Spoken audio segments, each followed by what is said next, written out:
അസ്സലാമലൈക്കും. നിങ്ങൾക്ക് എല്ലാവർക്കും കഥ കേൾക്കാൻ ഇഷ്ടമാണോ? എങ്കിൽ വർണ്ണാഭമായ ഈ രീതിയിൽ ഞാൻ കൊച്ചു കഥ പറയാം.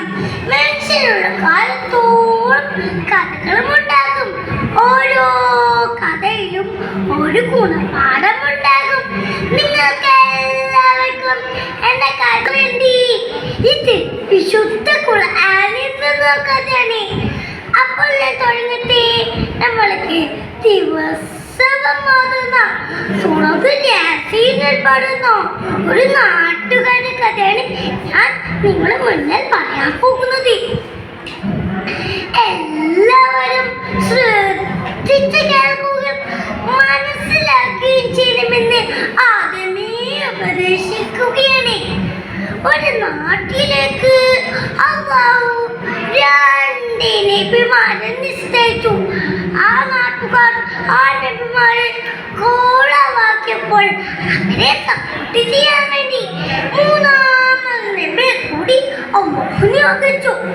അവർ മൂന്ന് പേരും തങ്ങളുടെ നാട്ടുകാരോട് പറഞ്ഞു, ഞങ്ങൾ അല്ലാഹുവിന്റെ ദൂതന്മാരെ മാത്രം ഇബാദത്ത് ചെയ്ത് നല്ല മനുഷ്യനായി ജീവിക്കണമെന്ന് നിങ്ങൾക്ക് പറഞ്ഞു തരാനാണ് അല്ലാഹു നമ്മയും പ്രയച്ചിരിക്കുന്നത്.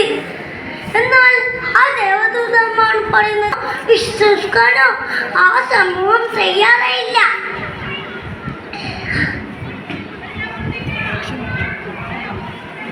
അവർ പറഞ്ഞു, നിങ്ങൾ ഞങ്ങളെ പോലുള്ള മനുഷ്യർ തന്നെയല്ലേ? നിങ്ങൾ ഞങ്ങളെ പോലെ ഭക്ഷണം കഴിക്കുന്നു, വെള്ളം കുടിക്കുന്നു, കിടന്നുറങ്ങുന്നു, റോഡിൽ കൂടെ നടക്കുന്നു. നിങ്ങൾക്ക് നോക്കി കളവാണ്. ആ ദൈവദൂതന്മാർ വീണ്ടും വീണ്ടും തങ്ങളുടെ നാട്ടുകാരെ ഉപദേശിച്ചു കൊണ്ടേയിരുന്നു. തീർച്ചയായും നിങ്ങൾ അല്ലാഹുവിന്റെ ദൂതന്മാരാണ്. അവൻ ഭയപ്പെട്ടിരിക്കണമെന്ന് സന്ദേശം അറിയിക്കുക മാത്രമാണ് നമ്മുടെ കടമ. അപ്പോൾ ആ നാട്ടുകാർ പറഞ്ഞിരുന്നു, നിങ്ങൾ ഈ നാടിന്റെ ശാപമാണ്. ഇനിയും നിങ്ങൾ ഞങ്ങളെ ഉപദേശിക്കുകയാണെങ്കിൽ നിങ്ങളെ ഞങ്ങൾ കല്ലെറിയും, ഞങ്ങളിൽ നിന്ന് നിങ്ങൾ ശിക്ഷ ലഭിക്കുകയും ചെയ്യും. ആ സമയത്താണ് പട്ടണത്തിന്റെ അങ്ങേയറ്റത്തിൽ നിന്ന് ഒരാൾ ഓടി വരുന്നത്.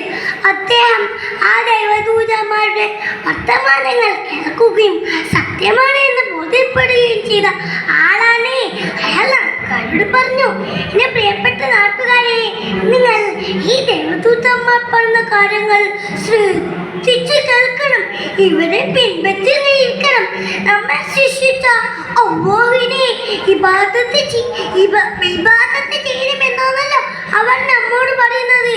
മാത്രമല്ല അവർ ഒരു തെറ്റും ചെയ്യാത്ത നല്ല മനുഷ്യരല്ലേ? അവർ കൊല്ലങ്ങളായി അവർ നമ്മോട് കൂടിയല്ലേ ജീവിക്കുന്നത്.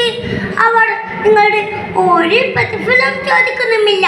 നമ്മെ സൃഷ്ടിച്ച അല്ലാഹുവിനെ ഭയപ്പെട്ട് ജീവിക്കണമെന്നാണല്ലോ അവർ നമ്മോട് പറയുന്നത്. എന്റെ പ്രിയപ്പെട്ട നാട്ടുകാരെ, ഞാൻ ഈ ദൈവദൂതന്മാരെ വിശ്വസിക്കുകയാണ്. എന്നാൽ അധികാരികളാ ആ നാട്ടുകാർ ആ നല്ല മനുഷ്യനെ കൊന്നുകളഞ്ഞു. അയാളെ അല്ലാഹു സ്വർഗ്ഗത്തിൽ പ്രവേശിപ്പിച്ചു.